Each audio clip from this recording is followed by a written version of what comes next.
doing some virtual things to highlight some of these producers over the months ahead in the virtual sphere. But one other thing, if you like old and rare whiskeys and you don't already have plans September 20th and 21st, you should probably block those dates aside to come to Calgary. If you're interested, email me.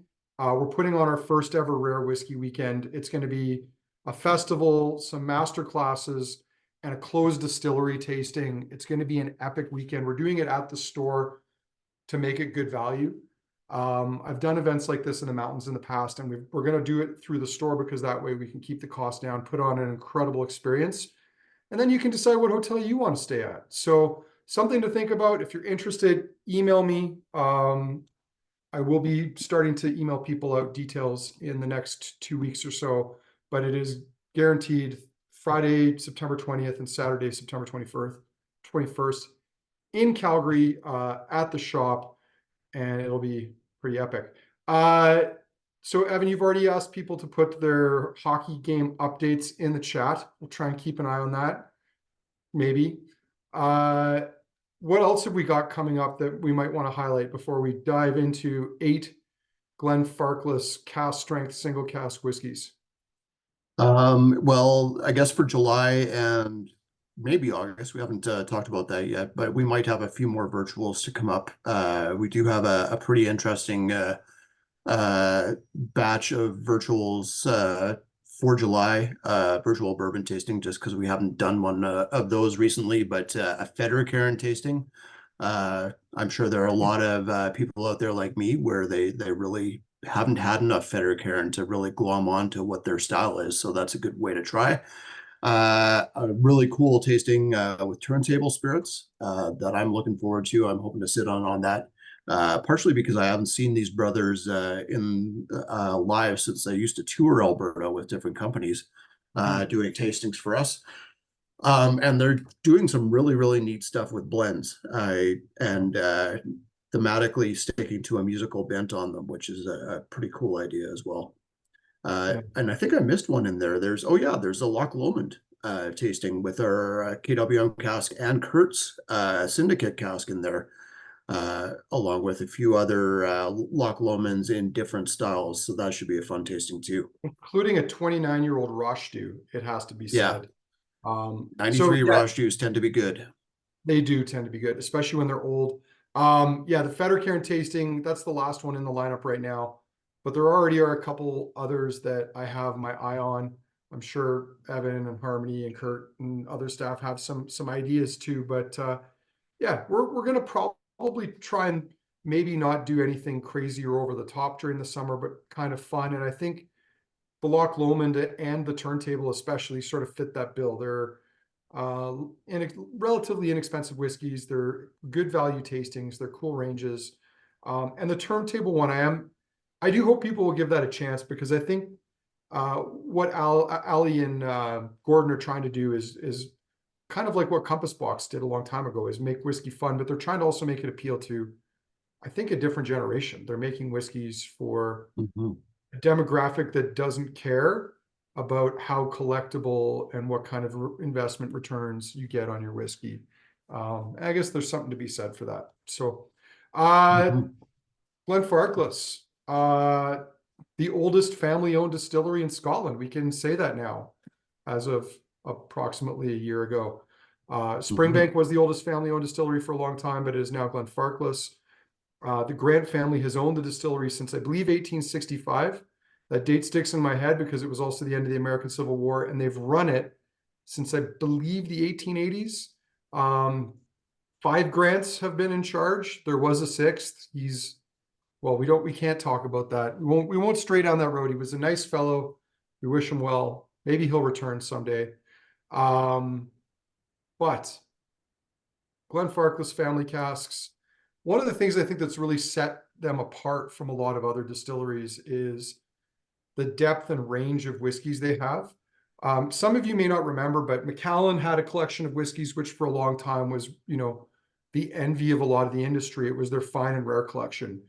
And it stretched from 1970 initially, I believe, to 1920 or 24 up until the 1970s was, I believe, the first collection of the fine and rare. And they didn't have every year. They had a lot of them, but they didn't have every year. And then the stories started coming back about how they'd acquired some of these vintages. Some of them obviously bought from Gordon MacPhail. Others were actually bottled Macallans that other companies had bottled, or even Macallan had bottled, that were sitting in warehouses in places like Italy that were sent back to Scotland, rebottled in fine rare packaging, and then sold for a big premium. Back when I was just 5 years into my career, I sold a collection of these bottles. Most of them, all but the 1924, I think, was the only one that we weren't able to source. And at that time, it was $250,000. It was sort of crazy. And this customer bought it over the space of a year. Around this time, or shortly thereafter, maybe 2018, Glenfarclas rolled out, or 2008, I think, or 9, they rolled out the first family cask collection. In my head, I have it was like 52 different bottles. I think they started at 1952, but they had every single year, all the way up to and including, I believe, 2004 might have been the youngest. Someone might correct me on that. It doesn't really matter. But the important thing, the crazy thing about that was that it was a collection of every single year between 1952 and the early 2000s. And I Yeah, think it was the Grant family, pardon me, looking at Macallan and saying, "Hold my beer," yeah. essentially. And I mean, over the years, I think they'd initially felt that first family collection was going to take 4 or 5 years to sell through. And most of it was sold out within months of the release. I know that the full collection, Phil's saying they had a full collection at, or a big collection of it at Via Allegro. There were a couple stores in town that bought full collections of them. My boss, I don't think, would have allowed me to. And they were $32,000 at that time. Macallan has gone up in price over the years, but I think those original Glenfarclas have performed even better if we want to look at it that way, which I don't love, but it's a fact. That original collection would have sold for about 32 grand or somewhere in the neighborhood of 30 grand, but would go for several $100,000 today. So it was a crazy story. I remember the last little nugget here about this was I remember George telling me when they bottled the second last, or it was either the second or third last 1952 cask that they had in their warehouse.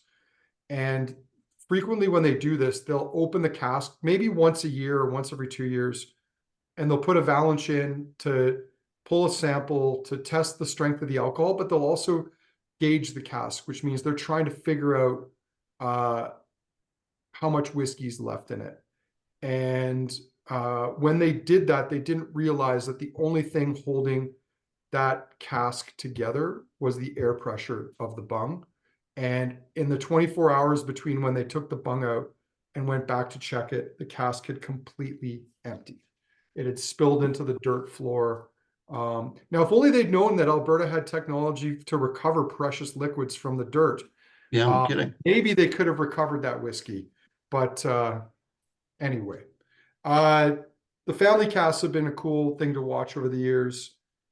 We technically got a family cask, although they differ, even though it does say family cask on the label. It might be behind me, but we won't talk about that. Kensington Wine Market has had two. Well, but the single casks Ish. for private markets aren't considered family casks. They're considered single casks. But they come in the family cask box. And it does say family casks on the back label. Well, Anyway. even the 97 that you guys had, I think, came in the old, which I liked, did. the yellow cardboard Cardboard with the snapping top. Anyway, semantics, details. Time to dive into a whiskey here. We have 8 of them, and you probably noticed we've started with the oldest. We've decided to go oldest to youngest for a couple of reasons. One, some of these older bottlings tend to be a little bit lighter and more delicate, but also you'll find that with 1 or 2 minor exceptions in here, the alcohol strength is kind of trending upward from oldest to youngest. So we felt that they would be showing their best if we went in this order. So we're starting with 1985, and 1985 is kind of a cool vintage to start with because as the Glenfarclas family casks became popular and they started to sell out worldwide, their strategy for pricing them was based on how many casks of that vintage they had left, combined with how old it was. And what they realized, even about 3 or 4 years after rolling out the family casks, was that they had hardly any 84 left. So I think even though it wasn't the oldest, 1984 was one of the first Glenfarclas family casks to be priced over 10 grand. And that was kind of the, I don't know if it's diplomatic to put it this way, but the fuck you price. Like that's they want you to know you can have it and it is technically available. But if you want to buy it, it's going to cost you because they didn't Mhm. really want it. They wanted to slow down demand on that. And we've started to see this happen with more and more vintages from them because the family casks, bizarrely, as they got more popular and as they sold and as they raised their prices in certain places in the world, as the price went up, demand went up because people felt, especially in places like Taiwan, Hong Kong, Singapore, if they were charging more for it, then it must be more valuable. And so you had this kind of almost, uh, you know, perverse cycle of reinforcement. Like what they were trying to do to slow it down actually sped up the process of them selling out. They're still relatively, especially the mid teens to mid 20s, still relatively well priced compared to a lot of other distillery single casks, but we've certainly seen them go up in time Mhm. over the years. So, uh, gentlemen, 1985, Evan, I don't know if you want to dive in on this one first. 42.5, so it's really lost a lot of strength. And it's crazy to think 1985 was more than 37 years ago. Refill sherry hogshead cask 184. Yeah, I've been nosing it as you've been talking away there, and it's gorgeous. It's softer for sure, but it's got these beautiful, like almost into marmalade, but very apricot driven notes for me, almost into well other stone fruits, but also into a touch of amaretto stylistically. It is so fruity on the nose, like just right Hmm. off the bat. Yeah, I agree with a lot of those notes. The marmalade's a really good one. It's jammy.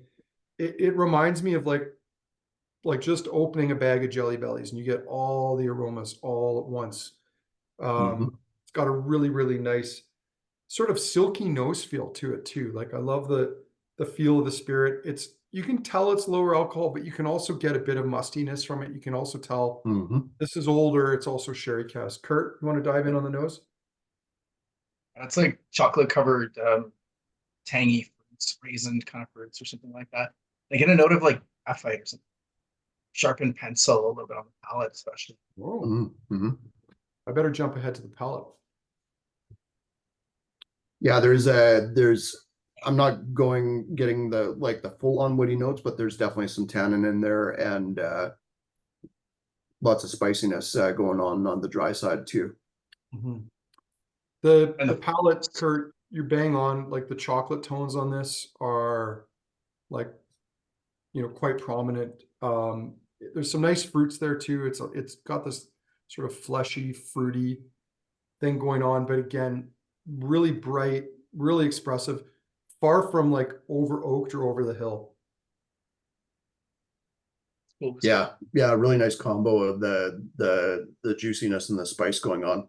Um, Jeff is probably going to hate me for this. Turkish Delight's a good call, Phil and Suzanne. Along those lines, there's a tea shop in Banff, and you can probably get this tea elsewhere, but that did it had a Canadian ice wine tea where it had an ice wine infusion in it, and it reminds me of that on the nose and the palate, along with those Turkish Delight and gums notes. Mhm.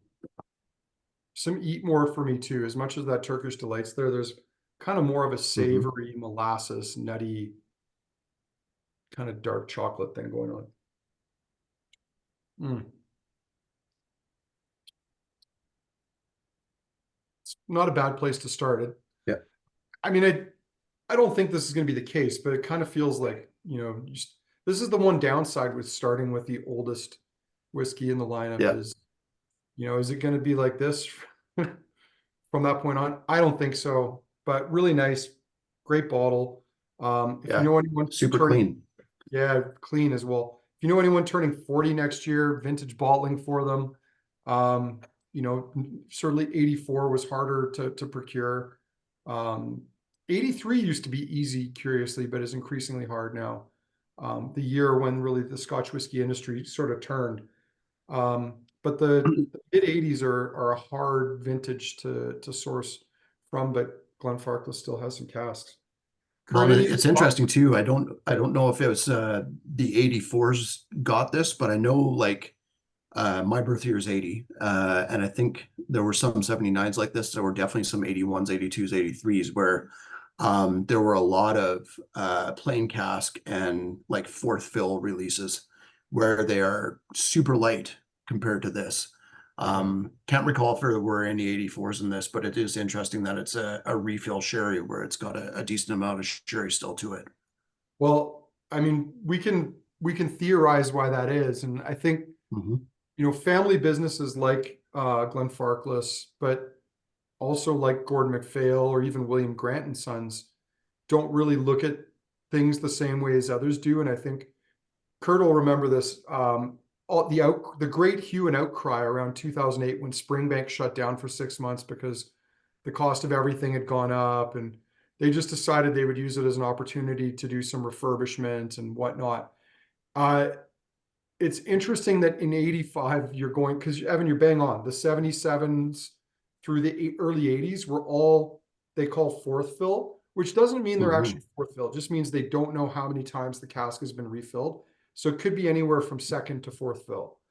And there were some gorgeous, gorgeous, really tropical, lightly like oaked whiskeys.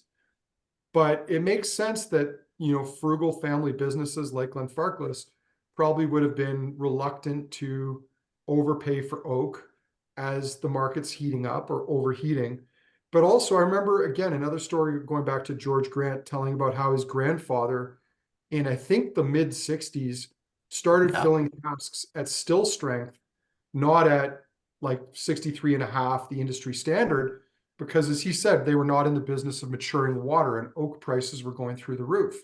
So in some ways, I think you're right. It makes perfect sense that all of a sudden 83, 85, they're back to buying, you know, fresh sherry casks because the price probably went through the floor. And it probably explains why like the mid 80s or the late 80s through the mid 90s, there's a lot of really dark sherried whiskeys because probably they were, and like really old school sherried whiskeys too. I think they were in the market to buy when others were not. Yeah, absolutely.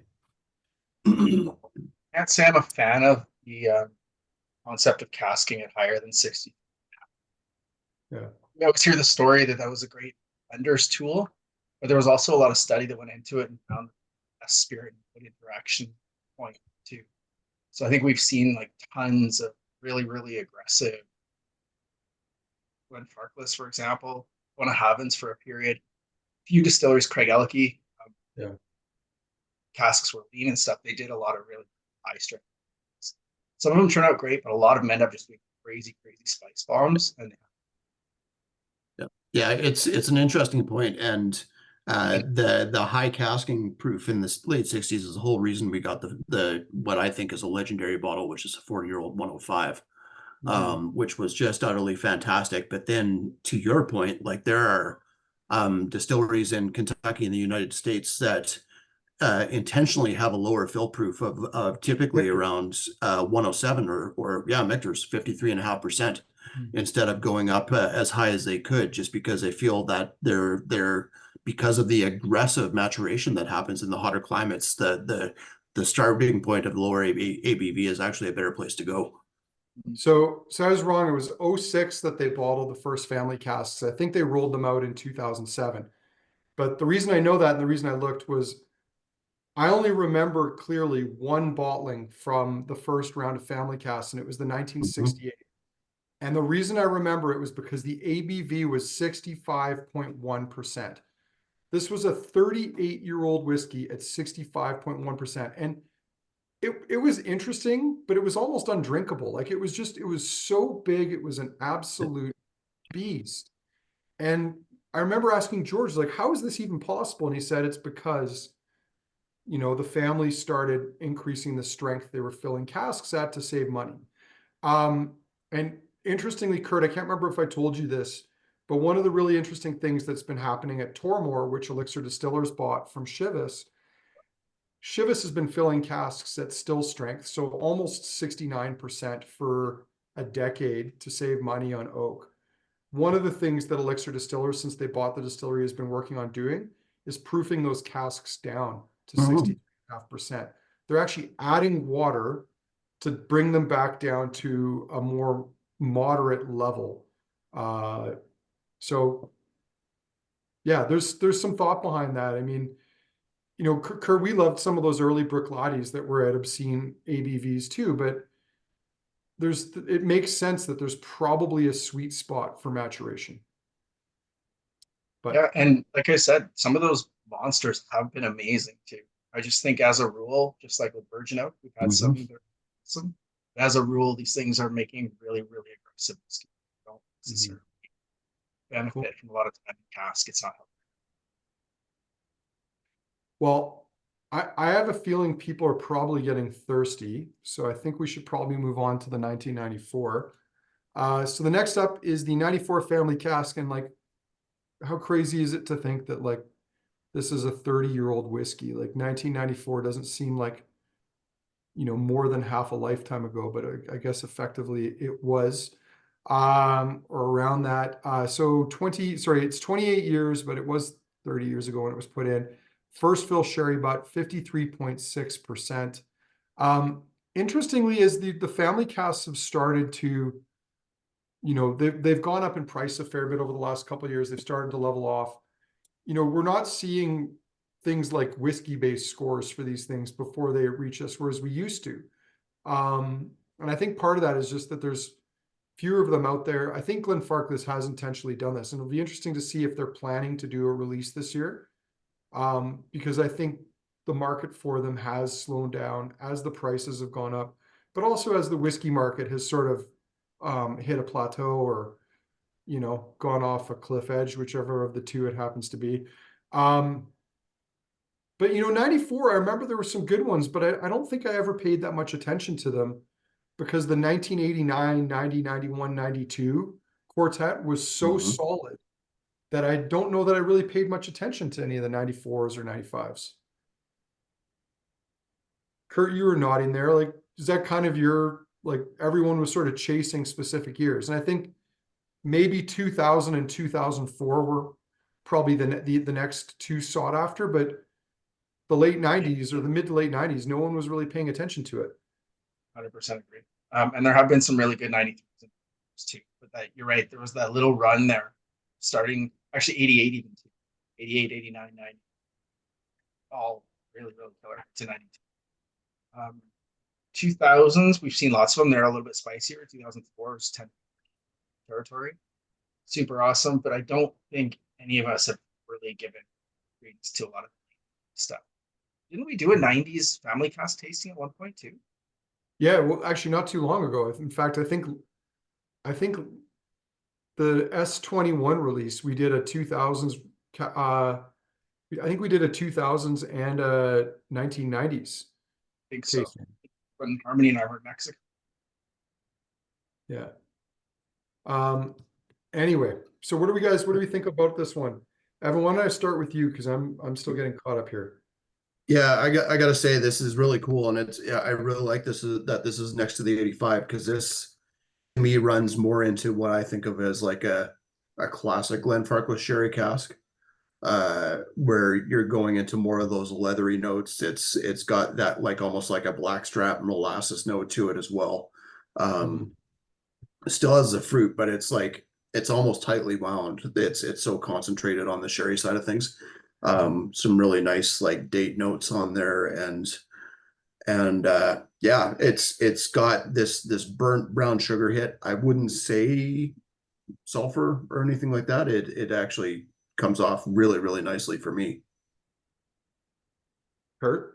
That burnt brown sugar note. It's a good one. Some like really, really wet, like good cigar tobacco and black licorice from So this is kind of a leading question, but what do you think? New school sherry or old school sherry? And I'm just This going by the nose so far. this veers into old school for me. You guys would have more experience with that, but they're those leathery notes, that sort of authentic nuttiness on the finish, where it's not just all like juicy fruit and fruit to the nines. There's no like hit of vanilla or anything really American oak stylistically, or just seasoned cask for me. It's just rich.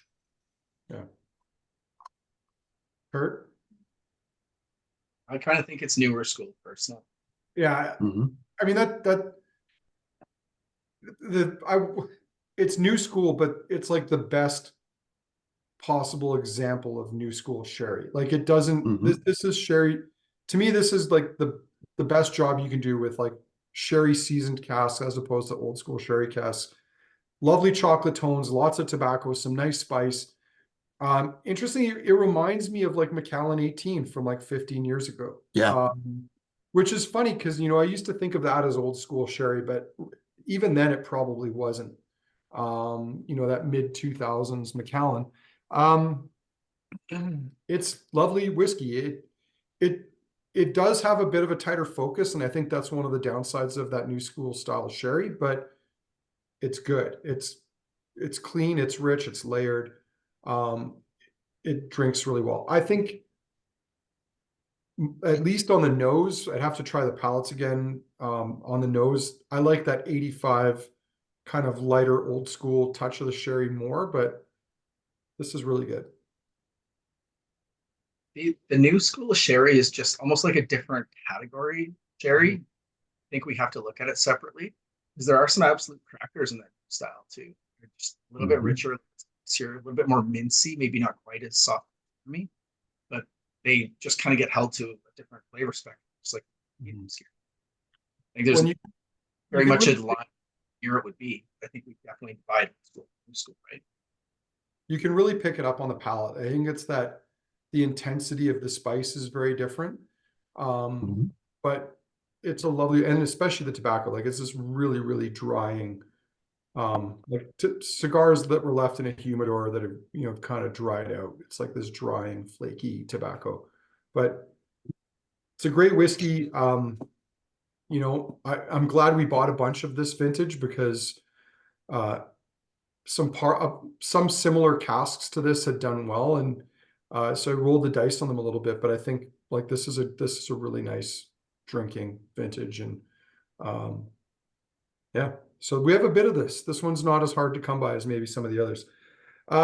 Any other comments on this one, guys, before we dive into the current millennium? The Did you finish, did you share the link on that? No, but I I got it got it. right here. Okay, go ahead. I had it a second ago. Oh, yeah, I had saved that one, and then I guess I didn't put it up, but here goes. So question was here, was this in Jeff beat me to it? Damn you, Jeff. Chat Jeff PT to the rescue, as they say. So the question was this in the Uber calendar? No. Because the S23s only arrived about 2 months ago. Does that jive or ring a Yeah. bell? Yeah, something like 2 months ago. So if there was a 94 Glenfarclas in the Uber calendar, it would have been S22. But Evan, I seem to remember we had, I think 89 was one of the ones we put in the calendar last year. Yeah, I'm But just looking for the blog post there. Jeff will probably find it before Evan. But in either case, while he's looking for that, let's roll on to the 2000s. So 2000 is a vintage that we've kind of kept our eye on with Glenfarclas. The parcel of cask that was bottled from this has generally been quite good. This is my first time trying this one. We'll see how it stacks up So what do we know about it here? I'll put her up on screen. While you're doing that, it was a 1990 that we had on day 9 of the Uber edition. It was Family Cask 2022 summer release, 51.3% alcohol from a sherry bud. There you go. All right, this is the S23 2000 vintage, bottled at 52.2% after 22 years in a refill sherry hogshead. I haven't, you know what, that's one of the things I haven't looked at is how many of the 2000s casks were, you know, refill sherry versus sherry bud. I mean, there is that. The 2004s I seem to recall were a high proportion of sherry butts, but the last one they did of this, or the last couple from this particular release, the last two 2000s were fairly pale, and from, you know, a different sort of segment of casks, whereas this particular one here, obviously bottled a lot later in the year and a little bit deeper, a little bit richer. So let's dive in on this one, guys. You know what I'm getting right off the bat is like some almost like a brandy or Armagnac cognac note. Yeah, I could see that. It totally reminds me of Arnold Palmer's as a drink, like unsweetened iced tea plus lemonade right now. Evan, I can just see you crushing Arnold Palmer's driving a golf cart for some reason. Yeah. Yeah, I don't know if you're Yeah, going just driving a golf cart. Yeah, I'm terrible at golfing, but I can make a wicked chauffeur if it comes to that, I guess. There you go. Paul Parson says marzipan. I could see that. This is going from like dark chocolate into milk chocolate for me right now on the nose. It's quite chocolatey. Lots of, you know, the marzipan's there for sure. But again, back to marmalade, which I know you had on the first whiskey we noticed here. Candied orange slices. Remember back, I don't know if it was in like the 90s when those were really in vogue and they put them on like cakes. Curt, any thoughts on the nose? Yeah, a lot of like blackcurrant, blueberry jam or something. Purple wine gums, ginger. I guess something that's almost like the greens on the top of a carrot or something. Palate, Evan? Still has a lot of that American iced tea note where you run into the dryness coming in there, but again with the burnt brown sugars, even again a touch of blackstrap molasses, even on the like texture wise on the palate, where it just has this concentration that kind of kicks in a really cool manner. Are we talking iced tea or sweet tea, Evan? I'm still saying American iced tea. So Unsweetened. like Nestle. Yeah. Like the stuff where the guy disappears into he falls into a pool that happens to be a vending machine or something like that. Yeah, that's right. Oh, okay. That's a good Soul says powdered Lipton iced tea. I mean, that tea note's interesting because you're a little bit of a reference to the earthiness, little bit of maybe the oak, a little bit of wood, little tinge of spice, but then also just a little bit of sweetness there with it too.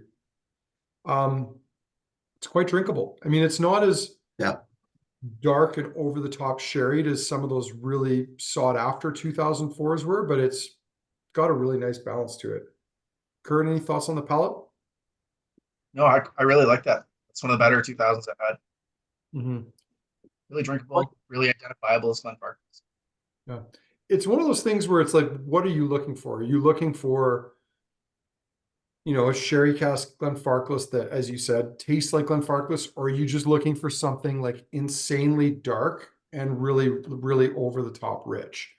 Because you know how we were talking about big sherry casks the other day, Andrew, when we were talking about our wicked Glen talkers we've got in and stuff like that right now.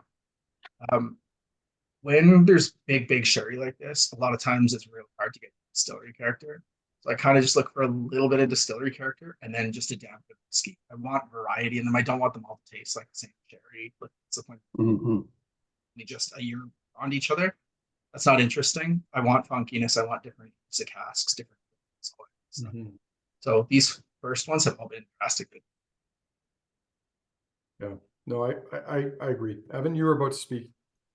Yeah, it's interesting. It's got just something that, and again, I don't think of sulfur or anything like that, but it reminds me of saran wrap on the finish, where it's got like this touch of not acetone, but just something almost plasticky. And it does happen with certain sherries for me, where it goes into that territory, and it might just be me. It probably is, Evan. I mean, to be fair. I'm okay with that. Yeah, I would be too. I mean, who cares? Tom Rand has apparently broken chat Jeff PT. Anyway, let's move on to the 2004. So 2004 is another vintage that's an interesting one, at least as far as I'm concerned, because a lot of the 2004s were also these dark sherry bombs. And then I don't know if I want to say they faked people out, but I think 2022 was a bit of a controversial one because I believe it was a port cask that they did. And maybe it was the 2021, one of them sort of broke the mold. And up until that point, the 2004s were like highly, highly sought after. But yeah, I'm excited to try this. So let me put it up on the screen here. 2004 S23. So what have we got here? 54.2%, 19 years. Oh, this is the one. It's refill port pipe this time. So this year's the year where they kind of they faked people out a little bit. We'll see what everybody thinks. So here we go. Evan, you're probably a step ahead of me on the nose on this one. How is the 2004 nosing? Yeah, it reminds me of Macintosh toffees and Werther's Originals. Like, it's so toffee and butterscotch driven right now for me. You when you said that, my brain went a totally different direction. Yeah. And I think we need to get Sean to put our own photos up there, because those ones that were borrowed that are currently on the site maybe don't do it as much justice as they should. It reminded me of this place in town that used to make mac and cheese called Farm, and they had this very Mhm. cheesy mac and cheese, but it had a very distinct kind of crunchy layer on it. And I don't know why, but this reminds me of that. Like, it's like fancy macaroni and cheese, which is the only kind of macaroni and cheese I'll actually eat.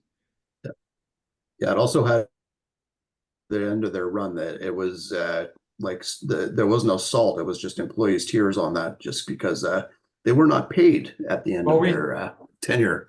We don't have to reopen that old wound, but yes, it had an ignominious end, would be the probably best way to put it. Curt, what are your thoughts on this one? That's a great word, by the way. It's so balsamic-y on the nose. Balsamic and cheese. And then tons of buttery Nice. notes, the butterscotch. Well, whether it's mac and cheese or Macintosh toffee, you probably can't make it without a ton of butter. So I'm Get a guessing little bit. you have no idea how to make toffee. Sorry, What's what that? was that, Curt? A little bit of dish rag. Mm.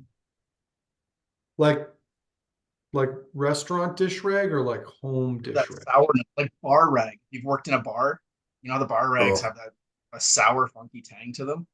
Well, because they're fermenting. That was the staff.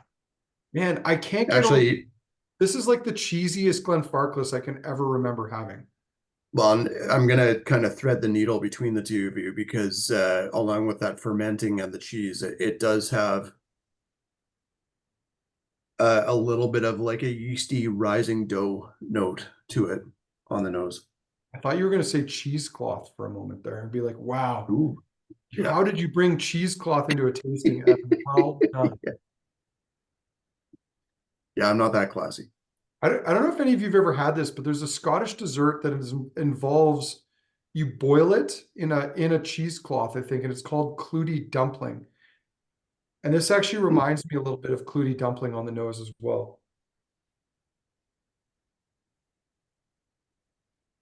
Sounds like the Scottish version of sous vide, where it's like they tried to cut corners on cost by not using plastic. They use cheesecloth instead. Yeah, there is so much like toffee and caramel on the back end. Like, I know it's not, but I would have, if this was Dalmore, I'd be like, oh man, there's so much E150 in this, like I can taste it. But it's got that Mhm. little bit of bitter caramel, like really burnt sugar coming out on the back end. I think that's Glenfarclas direct firing wash still. I think that's that slight I always get on the finish. I think Mhm. that's it's Mhm. husk, it's burning in the spirit. Mhm. But I don't know. This is kind of weird for Glenfarclas, but I also kind of really dig it. Yeah, I I was just gonna say 4 for 4 so far for me. I well, I mean, port cask, once I saw that again, had me a little terrified. I mean, I would never have guessed this was a port cask. Mhm.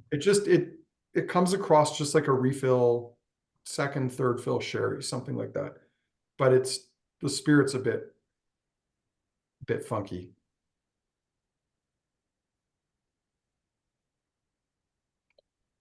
Maybe on the palate, I'd guess for it. On the nose, I don't. Yeah. Maybe on the palate. Yeah, I Yeah, I can. don't think I would have gotten that at all personally, but Yeah, in blinds, I don't think I would ever guess that. But knowing what it is now, you can see a little of those telltale signs. It's a bit grapey. There's a little bit of chocolate, but yeah, it's an interesting cask. I'm glad they chose that one because, I think in some ways, some of the family cask releases kind of felt like they were rote in the sense that Mhm. like I knew what each particular year was going to be like, and I just had to double check it. But then maybe there's less and less cask to work with now, so it's changed a bit, and I've got to actually kind of research sister casks a little more thoroughly before I place an order. But uh, I guess kind of fun that they're going in slightly different directions, and every once in a while they throw out an oddball like a port cask because you don't see too many of those. Glenfarclas famously doesn't fill many of them. Like when they do, they're kind of like maybe they fill a handful and that's it for the whole year. Mhm. Um, so kind of fun to get to try something different. Well, it is. I think especially when you get a chance to try a lot of Glenfarclas, it's the ones that are a little bit different that'll stick out to you. Like it was the 66 Fino that wasn't a family cask. Was a fun one if I recall correctly. And going back even further than that, the 25-year-old quarter cask that was available for a while. That was a cool bottling as well. And that one they did in like the cognac bottle, Yeah. for some strange reason. Uh, just had an interesting thought occurred to me. I think Glenfarclas is probably the whiskey I've tried more of than any other. Like, just think about all these family casts that come out every year, and we sample at least 7 to 12 of them, or 7 to 14 of them over a course of a Mhm. year. That adds up. So anyway, interesting to just reflect on that for a quick moment. So the score is 4-1 in case you haven't, or no, 4-2. I think that was the most recent update. 4-2. We're halfway through the tasting. We're on to the back half now, the back 8, the back 4. 2005 vintage is the next one coming up. What have we got here? 17-year-old fourth fill sherry, but if you see the color, you'll know it can't possibly be fourth fill, so it's second or third, but they're just not sure. And 59.6%. So here we go, share the screen. What do we think of the 2005 vintage? Well, the nose is going very different from what we've had for me, where maybe a little bit of lemonade, like I was talking about with the Arnold Palmer, but more into like full on pledge and furniture polish there for me. Mm. I was getting a bit of like chicken stock right off the Mhm. bat. Yeah. I like that you said that pledge note. It's got that kind of old booky kind of thing going on, but without having all the Mhm. ages that would normally come with that. But it does have the citrusy, you said polish notes. Yeah. Yeah. Bringing it all together, it's like chicken stock with a little bit of fennel and lemongrass. It's like going to your grandma's house when you're a kid, and she's got the candy bowl of hard candies and they're all like stuck together. Yep. Like they're out of the wrappers and they're stuck together and you gotta like chisel them off with a knife. The palate is very much like that, and not in a bad way. I like that one. There's a lot of funk on that one too. The palate's got this kind of diesel-y caramel. I don't know. There might even be a bit of like an aged Gouda cheesy thing on that too, especially as you go into the finish. It's got some teeth too. It's like tannic and Yep. grippy on the. I'm dry as a in my mouth. Yep. A little bit of spice and heat. It's this must be like if you lived in the Harry Potter universe, like this would be getting like the mostly good box of the assorted jelly beans. Where there is something a little bit weird in there, but if you eat them all at once, it's not a big deal. You know, I don't know any other way to eat jelly beans than like in small handfuls, because part of me doesn't like the trying to pick individual flavors out. Part of me just likes being surprised. Like I like the surprise of not knowing what's coming next. Yeah. And Yeah, I there's have definitely a little bit of pina colada and black licorice in there. Yeah. One, throw peanut butter into that mix too, and you got yourself an interesting little cocktail. Dude, Yeah. Jeff is right. One flavor at a time. And Andrew, the delicious irony here of you saying you don't want to be able to pick out individual flavors when you do what you do for a living. Yeah, but that's what I do for work. That's not what I want to do for fun. When I'm Fair having enough. fun, I just want to Yeah. shove my mouth full of flavors Yeah. and just be like contented by being in flavor overload. Yeah. Yeah. For those of you that are listening and are considering having Andrew run a private tasting for you, his rider specifically reads all jelly beans. Don't take any out. He wants all the colors. I want all of them. Like even the random like ghost pepper one, make sure it's in there because it'll just add to the whole menagerie of flavors that one experiences. No, actually I do have a diabolical infinity bottle. It's that cask. That's my infinity bottle. I think it's been going for almost a decade now. Like who knows how many hundreds and hundreds of heels have been dumped into that thing. It is, yeah, it's pretty burly. But back to this, I mean, we talked about this before, Curt. I know when I go home, if I don't want to have to think about something, I drink beer. And I have a very specific style of beer that I like, but I like that because I don't want to have to think about it. I want to just unwind. But like writing tasting notes, which is fun. I mean, look, getting to try cool things that taste great is awesome. But you know, when you go home, you want to unwind. Like, I don't know.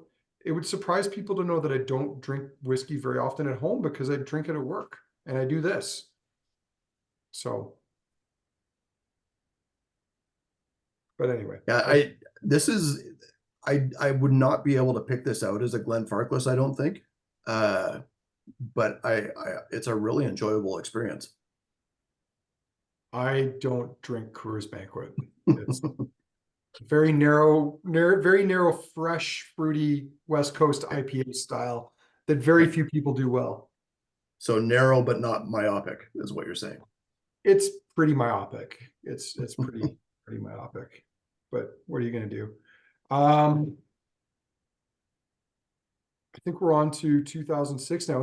Have we said everything there is to say about this 2005? We'll come back. We've still got the speed rounds. For being fairly pale and not what maybe people are always hunting for, I think that's a pretty cool single cask. Agreed. I mean, that's the sort of thing that I like to think we would have bottled for the shop because we're like, yeah, that's cool. We like that. All of these have been good. Like Evan said, I think first 4 were winners. First 5 now. I like all of them. Agreed. This 2006 is a big change in color. Yeah, we're darkening up. I mean, if I was going to guess one of the whiskeys in tonight's tasting was Port Cask, I would have guessed this one purely just based on color. Because it's got a bit of a pinkish hue. I mean, this is really amber, really, really dark amber. Hey, Curt, this is a question for you because you run a lot of tastings with your club. When did you stop referencing color in tastings? Because I think for me, it was like 15 years ago. Like, up till a certain point I did. I think obviously you would remark on it, but I don't think I've talked about it as an important factor No, really in it's the last 15 years. unless something is remarkable for being one end of the spectrum. Yeah. It's gonna be the color of cherry Coke. You're gonna hold it up and hold it like that. Or if it looks like Mhm. it's been diluted, you're gonna Mhm. remark on that. But otherwise, 100%. Yeah.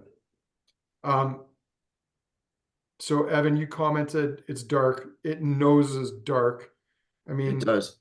this is 16 years sherry, but bottled at, and where is it here? 58%. So this is a not for wee boys sherry dram.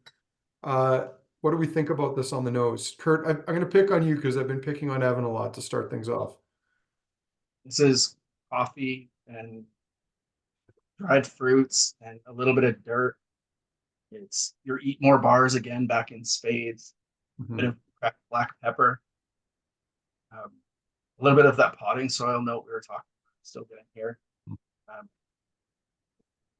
That's a big, big weighty whiskey. It's on the nose. I haven't even tasted it. There, Paul, I like Paul's note. There is a little rumminess to this, but Mhm. this is kind of more what I expected from that parcel of 2004s. Like this is what I would typically expect to get nose wise from, successive releases of 2004. Evan, what are your thoughts on the nose? Yeah, just carrying on with what you guys said and the rummy note too. It's like we talked about balsamic on the last one, but or on the one previous to last, but this is like balsamic meets miso and mushroom broth for me, where there is something like umami on the nose even. Yeah. Adam says I'd confuse this with Brugal, Dominican rum. Interesting fact. Who knew that Brugal is owned by the same company that owns Macallan? And now you know. Maybe they're trying to make Brugal be Macallan-esque. Yeah. Or appeal Why to haven't we seen Macallan finished in rum casks? That's coming, Evan. But Yeah, it's got to be. what's bigger than Cirque du Soleil? Because I think if they were going to do that, they would need something bigger than Cirque du Soleil to promote it and more exclusive so that less people could actually see it. So like a small room outside of the parade at Carnival. I don't know. Yeah, maybe. Maybe like a well, I won't say it. I was going to reference those lads with their lions, but I think one of them's no longer with us. Mhm. Anyway, yeah, this is kind of big, rich, dark. I mean, this is again very, very new school sherry, but nothing wrong with it. Yeah, I don't think it's really like coloring outside the lines. Like the nose and the palate are pretty much one and one, or one and the same, but it's still really nicely put together. It's a beast, but it's really, really nice stuff. Little big chief beef jerky there. Mhm. It's juicier and jammier than I'd expect from new school. It's not overly grippy and drying. It's not a big, massive spice bomb. Very chocolate, very textural.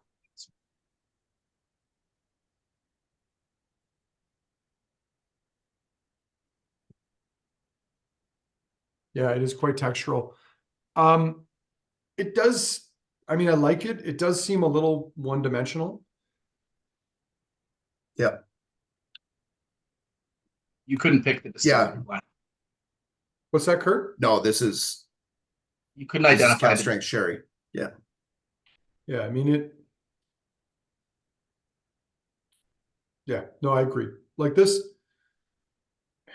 it reminds me a little bit of like some of those signatory undisclosed Macallan Speyside bottlings that are like really over the top sherried.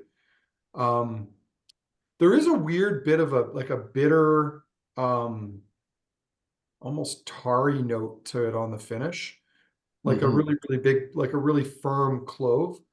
But yeah, I mean this is a whiskey that's going to appeal to a certain audience, and I think it's a good example of it.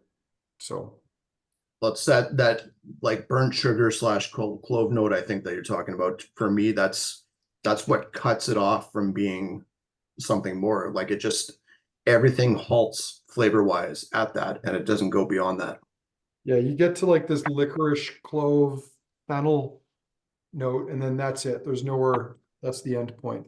But again, as I said, there's a segment of the market, there's a consumer base that loves these dark sherried whiskeys. So you, they can't bottle everything the same for everybody. So let's move on to 2007, which, I mean, last year I think was the first year that they introduced 2007. So they introduced one new vintage each year.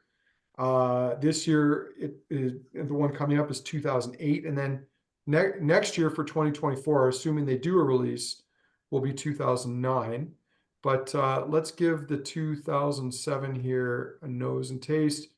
15 years, refill sherry, but 60.1%. This is our first time popping above the 60% margin here, which puts this into a new tax bracket. Though I'm not sure when you're at this price point that matters that much.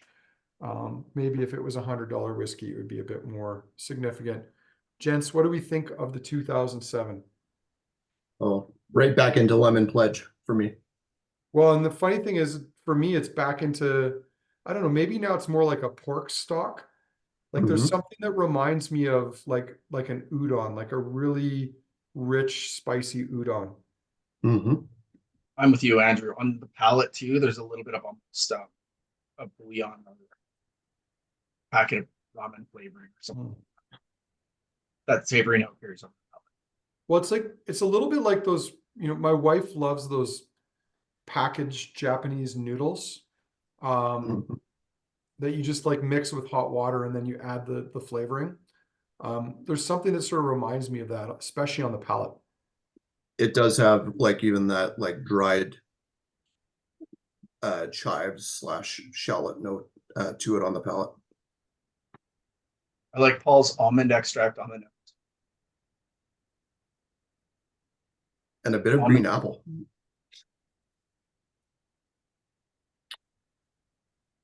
Oh, geez. Sorry, just temporarily distracted by the neighborhood crime watch thing. Evan, we'll have to discuss tomorrow. It does Oh not boy. immediately affect us, but anyway, it kind of does. I can't believe how spicy this is on the palate. Like this is the spices just keep building on this. This is quintessential new school. Yeah. Yeah. And Yeah, this again, don't know if I could pick out the distillery, just knowing nothing.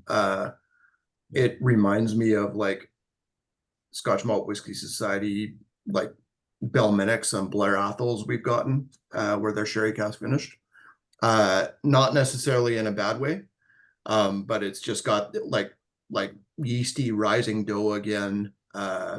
Those stock notes that you're talking about does not go necessarily in the way I'd be expecting Glenfarclas to go. Although I think the 105 is kind of veering in this direction now. Yeah. Thinking about it. a little bit more sherry, but yeah, I think you're right. Here's an old SNL reference for you. This is like, the ambiguous Speyside whiskey, sort of like uh yeah, this could be almost anything. Like it doesn't, although it is somewhat similar to the 97 family cask that the store bottled years and years and years ago. Because it had that really big, intense spiciness. Uh, it had some nice fruit tones to it. I don't think this has quite as much kind of candied fruit on it, No, but yeah, this would be a hard one to pick out as a Glenfarclas, but it's a nice whiskey all the it same. is. It is. It's still like again, we're 7 for 7 now, in my opinion. Yeah. Man, did anyone ever as a kid like go to a candy store and get like old school like licorice root? Like that's what this is reminding me of now. Like when you're like literally chewing on a soggy piece of wood to get Mhm. faint traces of like sweet and licorice. Anyway, if you haven't done it, you should experience it at least once in your life. Yeah. I think. It is kind of like, especially on the finish, it's like you ordered, thought you were ordering an A&W root beer, but you got a sarsaparilla, That's true. stylistically. Incidentally, and don't forget, A&W's got pup patties this week, which, Curt, have you taken your dogs to get a pup patty yet? Nope. But pup cups at Starbucks all the time.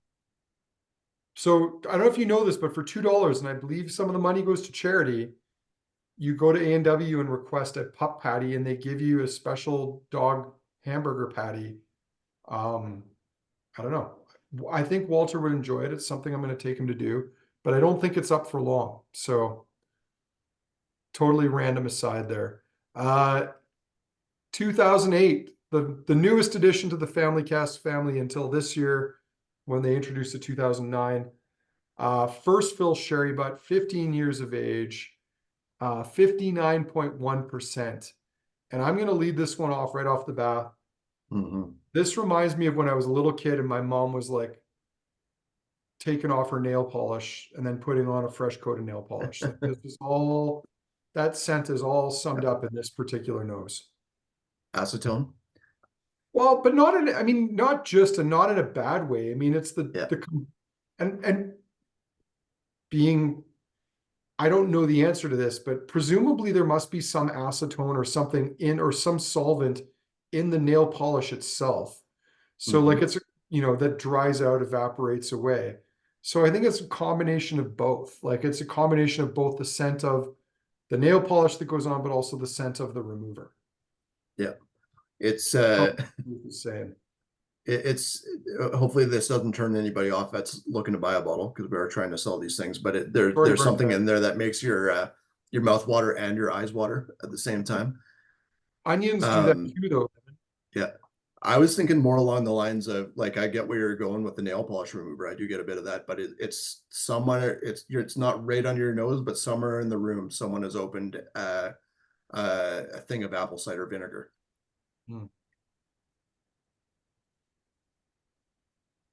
So yeah, sorry, Curt. That's a really good call. That cider vinegar nose. Mm-hmm. I think the palate redeems the nose, which is not to say the nose is dreadful. It's just, it's a bit kind of chemical and raw. Mm-hmm. But the palate is really nice. The palate is classic sherry profile, Christmas cake, chocolate, leather tobacco. It goes like, whereas a lot of the other Glenfarclas or family casks we've talked about like blackstrap and rum notes. This goes more into brandy notes for me. See, the funny thing about this is I might actually guess this was Glenfarclas, because this reminds me of like what the 15 was like 10 years ago. Mm-hmm. You get a little bit of like rosemary or something in behind all those big sherry. It's a good call. I can see that even on the palate, on the finish there.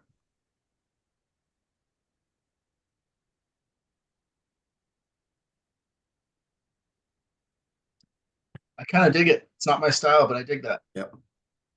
I mean, I struggle a bit with the nose, although it's one of those ones, I know we've crossed this bridge before. It's one of those smells that you're not sure you like, but you can't stop smelling it. Yeah. But the palate on this is bang on. Like it's got a great palate. I mean, who would think this is 59.1? I think the edges have been rounded out nicely in it. It's a great cask. Interesting side note to this, a few years back, Glenfarclas decided, and I think this might have been Deborah, decided that they would select future family casks, the first family cask of each vintage they added. So in this case, 2007, for 2024, 2009, at a tasting at the Spirit of Speyside Festival. So this is a cask that attendees at the Spirit of Speyside Festival selected. This year, presuming they bottle family cask, they'll do at least a 2009. There was at least 6 or 8 Calgarians, I believe, on the tasting panel for the 2009 family cask. A group of them went over for the Spirit of Speyside Festival and took part in the tasting. So a couple of them are quite excited about this, even though we probably won't see it until sometime mid next year. But nevertheless, so who's ready to go once around the horn, or a second time? Yeah. Second time around. Just checking, the score is still 4-2. It is now in the third period, or is about to Wow. start the third period. So exciting And times. I gotta say, like, kudos to the Oilers for coming back, even if they don't win. And if they make it to 7, that'd be very, very cool. As a Calgarian, born and raised, very conflicted over this one. A big part of me wants them to win. A big part of me doesn't want to put up with them boasting about their win, though. And another big part of me doesn't want Tkachuk to win a cup because he left the Flames, so, or abandoned the Flames. But those are But just it's Edmonton, man. What else do they have? You got to give them something. I am quietly rooting for them. Also, should be known, my in-laws are almost all Oilers fans, like died hard Oilers fans. So, and yes, Adam, the Calgary Flames brass has made a lot of mistakes. I put it all at the foot of Murray Edwards, a Calgarian who's so proud of his city that he chooses to live in another country to avoid taxes, even though he owns a home, one of the nicest homes in the city. So I'll put the blame on him for that. Why not? He's not a customer, so I'm not losing anything by offending him. Anyway, before I say anything more controversial, let's move on to the 1985. Oh man, or move back to. That's still got a great nose. That's the only. Sorry, Curt? Some soft melon tones now. But soft melon, but also like really subtle fig, like a soft fig jam or quince paste. Love it.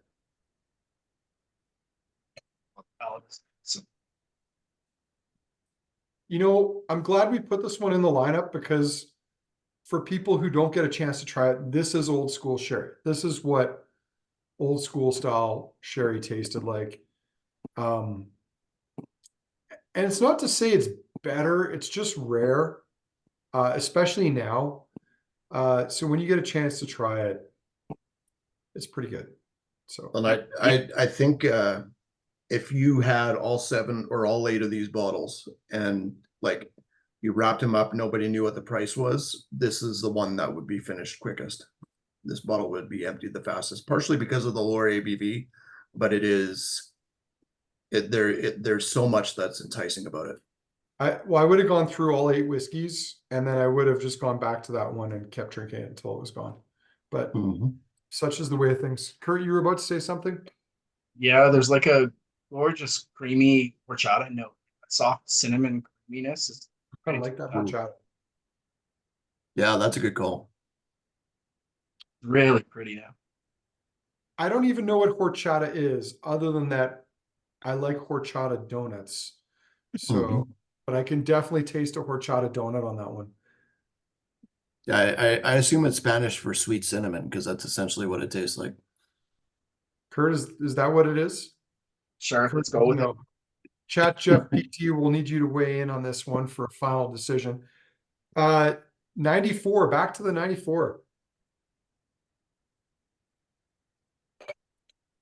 Man, that is so big and burly after the 85. Yeah. Really nutty, really earthy, quite a firm leather tobacco finish, kind of espresso, like an espresso coffee bean as well. Lovely. That's like it's like a boy whiskey. Like that's nice and robust. It's badass. It's big. And it's burly, like you said. It's just a badass. It is badass whiskey. It's new school, but it's great new school, and I dig it. Yeah, so this one and the 94 and the 2006, I think, are the closest stylistically for being so bold. And just like, I think the 94 is definitely more like toes the line for between before going over the top, whereas two maybe jumps right over it, but they are similar in style.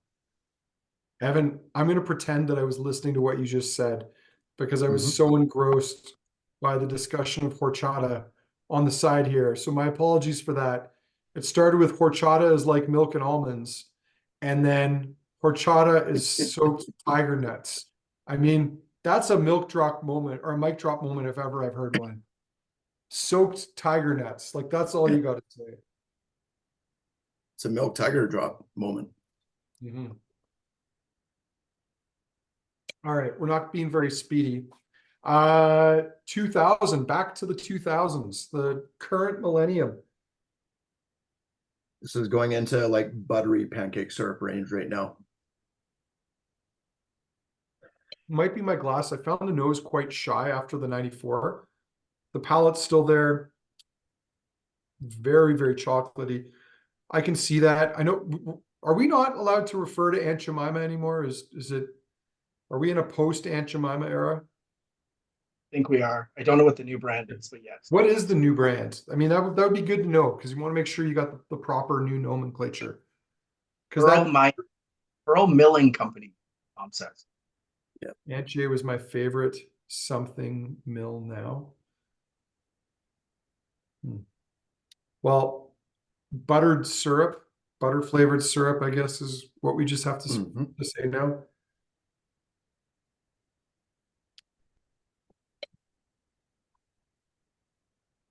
It's good, very drinkable. Some nice fruits on the palate and finish. I think it got a little bit more fruity. It got a little more tangy. Wow, Jeff is suggesting Aunt J is better than maple syrup. I don't know how I feel about that. I gotta agree with them. Most maple syrup is just like too over the top, whereas the butter pancake syrup just works better. Evan, I would suggest it's probably that you're adding too much. Everything in Or that, moderation. yeah, Quebec maple syrup doesn't allow you to add enough, I think is the issue. It doesn't have to be from Quebec. Man, I don't miss the day. An ex a long time ago, her father was a farmer in New Brunswick and a fisherman. So he varied from the seasons. But he also owned maple trees, and we would get bootleg maple syrup in like mason jars where the lids were rusting. That was some good maple syrup. Nice. But anyway. Where are we on here? Probably it must have 2004. tasted like Glen Scotia with the copper Well, I mean, off in the the mussels glass. and the clams didn't come with the syrup. They came separately. Hmm. I mean, that would be something else. Uh 2004. This is our cheesy funky friend, isn't it? It is still very, very funky. There is. Kind of dig it. Yeah, It's me definitely too. the It's just Oh it's man, this fun. this is the dark horse. I mean, it's going to be hard to beat that 85, but this is my dark horse for beating that 85 because it's so unique and so different. All Mhm. right, '05. I'm a gangster, eh?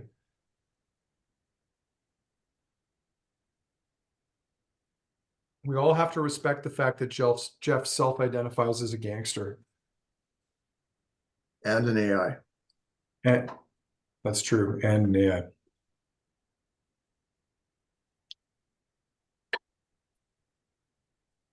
Man, that's our spicy Japanese ramen whiskey, right? Mhm.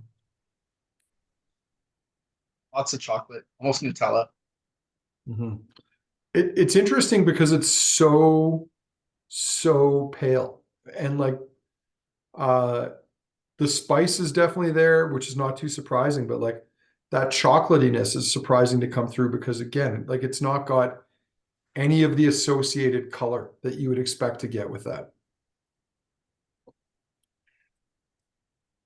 '06. That's a little more pretty coming out of the other one. Hmm. Man. When I was recently over in the UK, they gifted Berry Brothers gifted us these tins of Fortnum and Mason chocolate ginger cookies. That's what that tastes like. It's like this. Cool. Imagine a very ginger. Most people, I think, in Canada don't like tons of ginger, which I don't get. Fucking love ginger. I eat candied ginger all the time. But like these ginger molasses cookies inside a chocolate, like a dark chocolate shell. Incredible. That's what this whiskey reminds me of right now.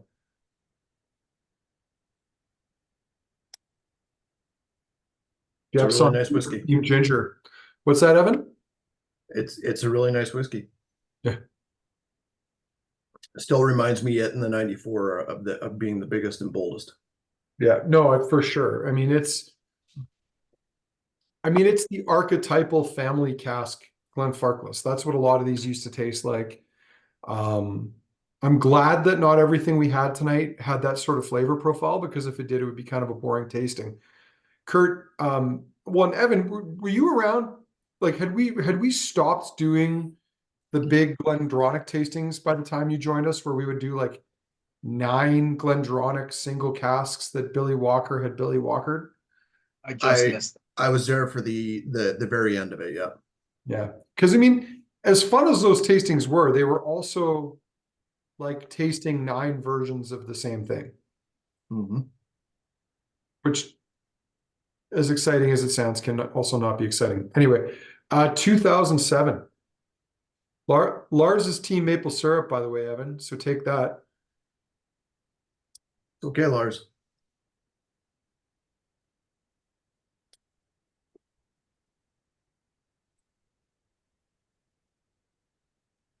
It's a little bigger, a little bit sweeter, a little bit richer, Mm-hmm. more like syrupy. Very thick. It's got a big, big oily body to it. And again, a ton of spice, a lot of nice, like sweet spice, lots of ginger. Well, it's very cereal driven right now for me too, where not a lot of the other ones have shown just like malt or cereal notes. In some ways, it's not that different from the 2006. It just doesn't have as much sherry laid on top of it. Mm-hmm. All right, 2008. Nose is really pretty now. It's very Yeah, that's smooth, very spicy. Twizzlers and nibs though, on the nose. Like you just open up a packet of them. What about goodies? Like a packet of goodies. Oh, yeah, that's a good call. We get a little bit of high coast sherry style in there. Well, and Auchentoshan next bourbon style for me on there too. Caution, because this one and the previous, or sorry, the 06 and the 08 both remind me of that 8 Auchentoshan we had, 29-year-old. Mm-hmm. If some single casks I've tried at the distillery. That's a really good call. I love that you said that. Cool. All right. It's time for a vote. So we've got 8 whiskeys here. Evan, you set up a poll, I'm guessing? Yeah. You are going to launch it. I don't know if you watched the whole or just part of the tastings, but this is always the moment of the tasting when you're not on there where we ask the question, did Evan set up a poll? As though none of us would be capable of doing it if you didn't. And then we're always surprised to wonder, did he ask a special question? Yeah, there is no third question on this one. Oh, there's no third question. Unfortunately. All right. Well, had there been a third question tonight, Evan, what might it have been? Ooh, it's a toughie. I was trying to think of one today actually when I went back and put the order correct in it. But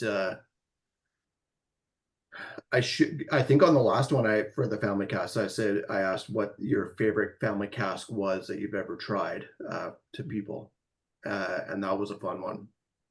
Mm-hmm. Going on what you and Curt said, I should have gone with something like what was the best family cask era that you've tasted, like for consistency. Well, you could say era or vintage. Yeah. So that's a good question. What about what was the weirdest?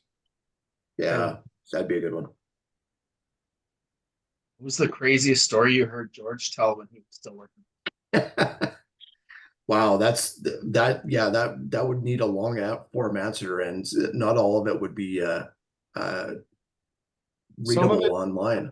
it could not be repeated in polite company, to be fair. I'll But you give Yeah, know what? Great ambassador, and they've gone from strength to strength because Deborah is awesome too. Deborah is she awesome. is. And At her, I think one of the things that should be said out of memory for a guy who was and always came across as a great dude. Almost all the stories he told, which maybe were a bit off color, were about himself. Like I don't remember the guy ever going out of his way to say something bad about somebody else. So yeah, it should be said that even when he did uh surprise us with tales of his exploits, they were about his exploits. They weren't about something else or someone else. So Yeah. he was who he was, and he was a lovely, lovely dude, and certainly hope he's well wherever he's ended up, because he Mhm. was a good dude. All right, guys, while we're waiting for the last few votes to be tabulated, I'm assuming they're still coming in here. Incidentally, 4 of you have yet to vote, so you've got just as long as it takes for Curt, Evan, and I to share our favorite whiskeys. So, Curt, I'm going to start with you. If you had to pick 3 whiskeys from tonight's tasting, what would they be? number 3 would be the 06. Number 2 would be the 94. And number 1. 85? Yeah. I mean, yeah. Evan? Yeah, it's tough. I am so surprised that there wasn't one I didn't like in this lineup, because usually there's one that just doesn't fit. And even though there were some that went off in a different direction, they were all a lot of fun to taste.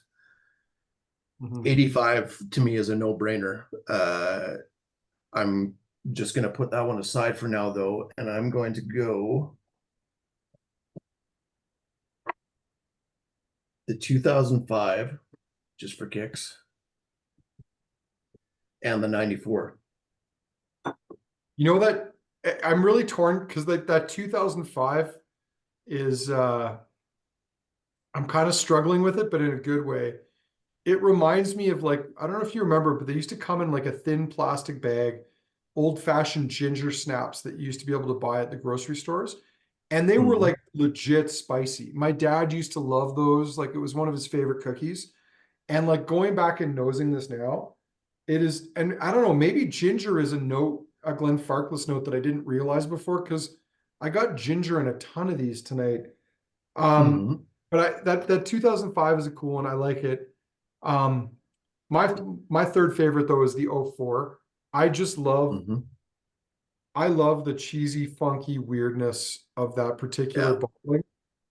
And really speaking to me tonight, I love it's got this like aged Gouda thing going on that I really like. I agree, and then I think I'm the same with Curt.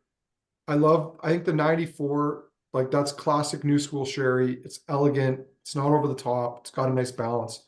And then like that 85, I mean, it's in a different league from everything else in this tasting, as it should Yep. be. It's almost 40 years of age. It's elegant. It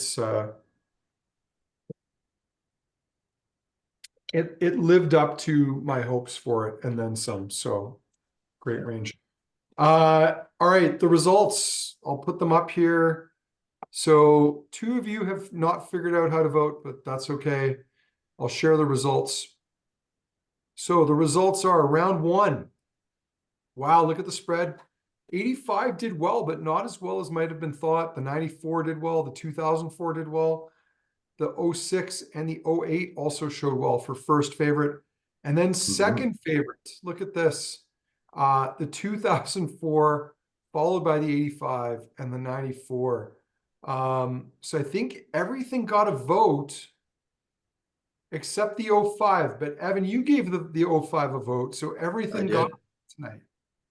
How about Yeah, that? I like that, and I this has been a killer lineup again. You could argue that the 85 ran away with it, but there was no slouch in the lineup. Mhm. Well, and as Jeff said, the people have spoken about the port cask. I mean, it is the weirdest one in the lineup, but there's something somehow enticing about it at the same time. Mhm.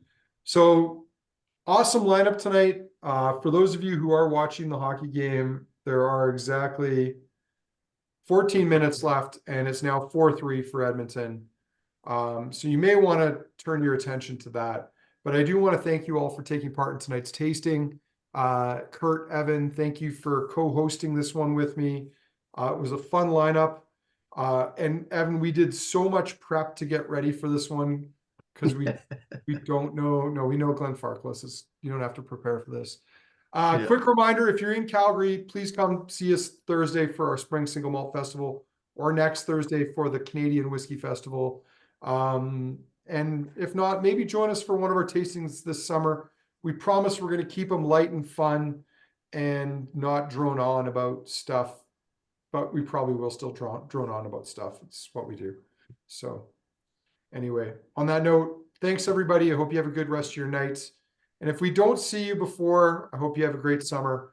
And if you're into old and rare whiskeys and want to blow your mind, email me that you're interested in what we're doing between September 20th and 21st. And I'll put you on the mailing list. Thanks, everyone. Have a good night.